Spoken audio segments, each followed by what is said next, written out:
Sir दोस्तों, चलिए अब हम लोग स्टार्ट करते हैं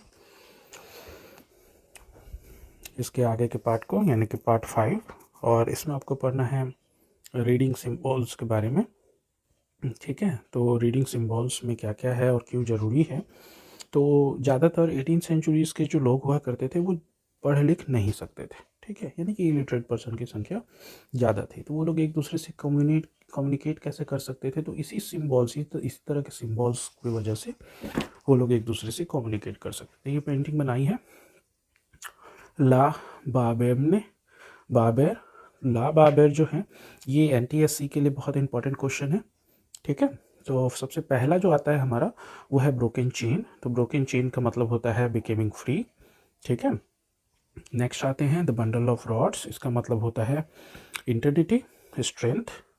और the I with in the triangle radiating lights, इसका मतलब होता है नॉलेज। ठीक है, स्क्रप्चर्स जैसा कि आप जानते हैं ये एक तरह का मोहर का काम करता है। ठीक है, मोहर के जैसा है, तो symbol of royal power. Snake biting is tails to from the ring, इसका मतलब होता है इंटरनिटी, यानी कि कभी ना ख़त्म हो। ठीक है, जैसे कि आप कर्मा एक वर्ड जानते हैं जो हमेशा रिपीट करता है। ठीक है, नेक्स्ट आते हैं, नेक्स्ट सिंबल है आपका रेड पाइजियन कैप। तो इसका ये स्लेव पहना करते थे ताकि वो लोगों को ये बता सके कि वो अब फ्री हो चुके हैं। ठीक है, अब नेक्स्ट आते हैं हमारा, तो नेक्स्ट है ब्लू वाइट रेड, जो कि फ्रांस का नेशनल फ्लैग था। Wing women, pacification of the law था। लॉ टैबलेट जैसे कि हमारा प्रियम्बल में लिखा हुआ है उस तरह से यहाँ भी दिया हुआ था। ठीक है, चलिए थर्ड सेक्शन में है हमारा फ्रांस एबॉलिशिंग मोनार्की। मोनार्की को किस तरह से एबॉलिश किया गया और फ्रांस रिपब्लिक कैसे बना। ठीक है, तो इसको स्टार्ट करते हैं। ठीक है, तो इसको स्टार्ट करने से पहले आप ये समझ लो, पहले पैराग्राफ में दिया है कि फ्रांस जो था, जो नेशनल असेंबली थी, वो जैसी ही बनी और बहुत जल्द अप्रैल के मंथ में वो 1792 में वॉर करने चलेगी। ठीक है, अगेंस्ट किसके, तो पर्शिया और प्रूशिया और ऑस्ट्रिया के बीच में।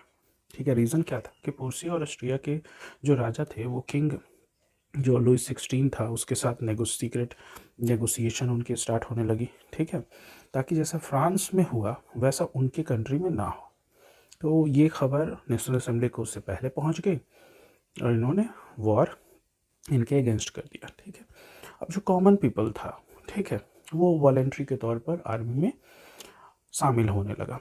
रीज़न क्या था, तो उन लोगों का ज़्यादा तक मानना था कि ये वॉर किसके अगेंस्ट है, तो वॉर जो पीपल है वो और अगेंस्ट है किंग और एरिस्टोक्रेसी, जो पैसे वाले हैं, जो नोबल्स से बिलोंग करते थे और जो राजा थे उनके अगेंस्ट। ठीक है, अब ये एक पेट्रियट की सॉन्ग वो लोग गाते गाते निकलते जिसको मार्शलिस बोला जाता है।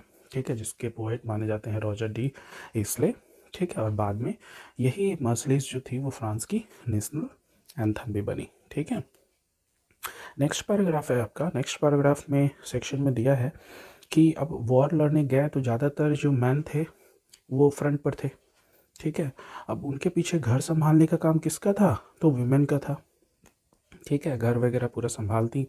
वीमेन भी चाहती थी कि वो भी वॉर में, ठीक है, या फिर जो रिवॉल्यूशन थी उसमें बराबर की भागीदारी बने। ठीक है, तो उन्होंने क्या किया कि वो तो वॉर के लिए फ्रंट पर नहीं जा सकती थी, तो उन्होंने बहुत सारी रैलीज वगैरह बनाई, बहुत सारे क्लब्स बनाए, जिसमें से मोस्ट पॉपुलर क्लब्स था जैकोबिन, जो कि किसके नाम पर रखा गया था, तो convent saint Jacobin in Paris के नाम पर रखा गया था। ठीक है, और भी इसके बारे में हम लोग पढ़ेंगे, जो कि है आपका वुमेन सेक्शन, स्पेशल सेक्शन बनाया गया है सेक्शन 4 उसमें।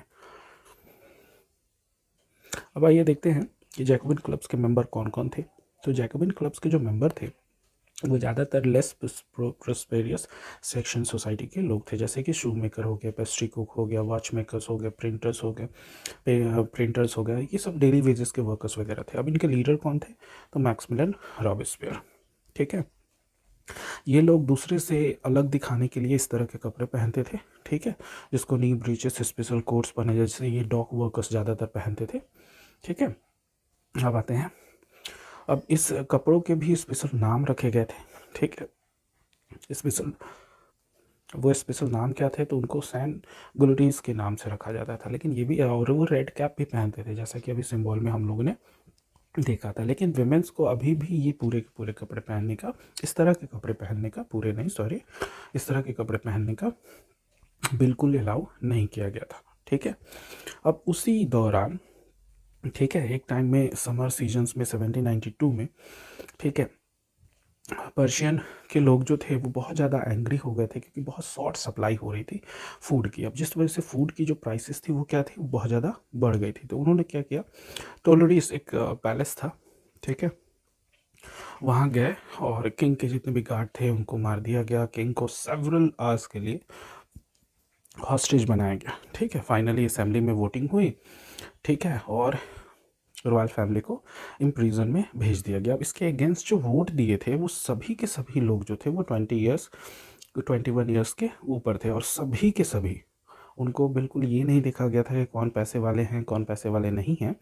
ठीक है, कौन पैसे वाले हैं कौन पैसे वाले नहीं हैं, वो सभी के सभी वोट दे सकते थे। फाइनली कन्वेंशन बना, ठीक है, न्यूली इलेक्टेड कन्वेंशन बना 21 सितंबर 1792। ये क्वेश्चंस बहुत ज़्यादा बार पूछा जाता है, ठीक है, कि फ्रांस जो है वो मोनार्की कब एबॉलिश किया, कब अपने आप को रिपब्लिक किया, तो 21 सितंबर 1792 को। ठीक है, और गवर्नमेंट के जितने भी हेड्स थे अब सभी को पीपल्स जो हैं वो अब इलेक्ट कर सकते थे। ठीक है, इलेक्शन वगैरह हुई और फाइनली लुइस 16 को, ठीक है, ट्रीजन में यानी कि देशद्रोह के आरोप में उनको पूरी तरह से एक्सिक्यूट कर दिया गया 21 जनवरी 1793 को, और 24 जनवरी 1793 को मारिया एंटोनेट को एक्सिक्यूट कर दिया गया। ठीक है, उसके बाद दोस्तों जो सेक्शन है हमारा 3.1, ये बहुत ही इंपॉर्टेंट है। यहाँ पर क्वेश्चन आता है short notes of Maximilian Robespierre. तो रॉबेस्पियर, पहले ये समझ लो कि रॉबेस्पियर है कौन। तो रॉबेस्पियर जो अभी जैकोबिन क्लब्स था उसका लीडर था, अभी जैसे हम लोगों ने पढ़ा। ठीक है, अब उसने क्या किया कि जैसे ही वो पावर में आया, उसकी सत्ता स्टार्ट हुई 1793 से 1794 तक, उसके अगेंस्ट जो लोग थे, ठीक है, उसकी बात जो नहीं मानते थे उसको वो अरेस्ट करवा देता, इम्प्रिजन करवा देता, और कोर्ट में ट्रायल भी चलती, और अगर वो गिल्टी पाया जाता तो उसको गुलिटाइन कर दिया जाता।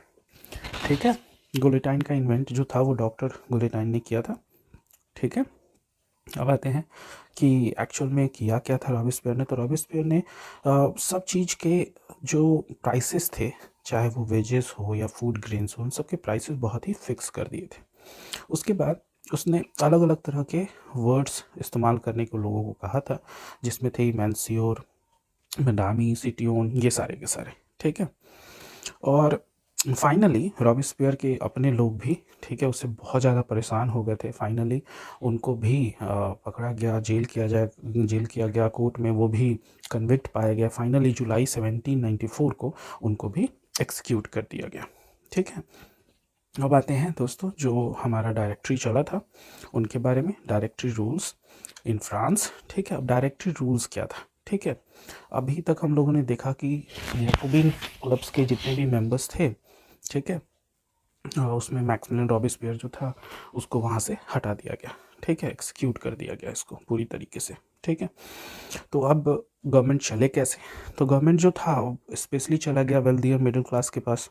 ठीक है, अब उन्होंने क्या किया, ठीक है, कि 2 इलेक्टेड लेजिस्लेटिव काउंसिल बनाया गया। ठीक है, डायरेक्टरी को अपॉइंट किया गया, इसमें एक एग्जीक्यूटिव भी था, ठीक है, जिसको 5 मेंबर्स के थ्रू बनाया गया। ठीक है, लेकिन इसमें तो जो थी वो बहुत ज़्यादा कन्फ्लिक्ट थी। ठीक है, कोई भी एक ही आइडिया पर सभी के सभी का एग्रीमेंट नहीं हो पाता, इस वजह से बहुत ज़्यादा इन लोगों के आपस में कन्फ्लिक्ट्स थी। ठीक है, जिस वजह से वहाँ पॉलिटिकल इंस्टेबिलिटी पूरी तरह से बढ़ गई, और इस पॉलिटिकल इंस्टेबिलिटी का फ़ायदा किसको मिला, तो ये आया आपका मिलिट्री डिक्टेटरशिप, यानी कि नेपोलियन बोनापार्ट यहाँ से स्टार्ट होता है। ठीक है, और ऑल ओवर पूरे के पूरे कंट्री में अलग अलग तरह के जो आइडियाज़ थे वगैरह, इन सब को, ठीक है, उस सेंचुरीज में यूरोप के पूरे पार्ट में, ठीक है, ये एक तरह के इंस्पायरिंग वर्ड्स थे। ठीक है, लेकिन ये इंस्पायरिंग वर्ड नेपोलियन बोनापार्ट के आने के बाद धीरे धीरे कम होता चला गया।